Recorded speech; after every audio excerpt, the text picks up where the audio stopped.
bateau à voile, comment ça marche? Sur un bateau à voile, principale propulsion, c'est les voiles. Elles sont faites avec du tissu solide, avec des fibres dedans. La barre, c'est le volant du bateau. Ça sert à diriger le bateau avec le safran. C'est parti sur notre petit bateau de voyage. On dit barrer le bateau. Sous l'eau, il y a le safran qui sert à diriger le bateau.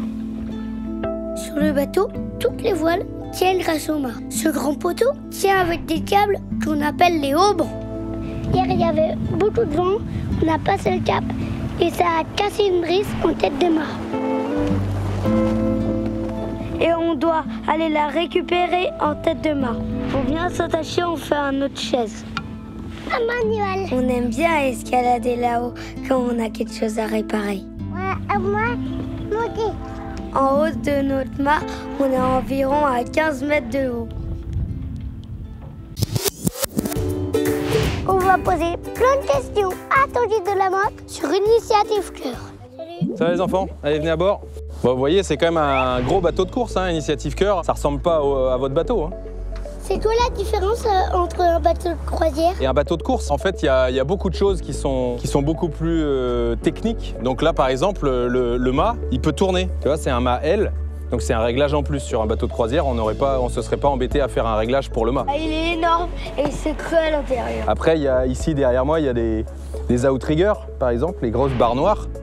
Ça permet de tenir le mât pour qu'il puisse tourner. Et puis il y a aussi les dérives, et puis donc ça, faut les régler. Il y a la quille qui penche d'un côté sur l'autre. Ça, c'est la quille d'un bateau. On la voit pas souvent parce qu'elle est sous l'eau. La partie du bas, ça s'appelle le bulle. Il y a les safrans qui se relèvent, alors que sur un bateau de croisière, on préfère le garder dans l'eau, le safran. C'est vraiment plein de différences pour que le bateau soit le plus léger possible, pour aller le plus vite possible. Pendant notre voyage, on a vu plein de gros bateaux en métal qui semblaient vraiment très lourds.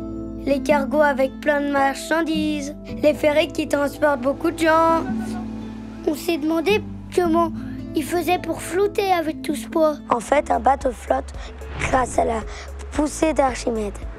C'est la force qui aide le bateau à flotter. Plus la coque du bateau est grosse, a un gros volume, plus elle flotte.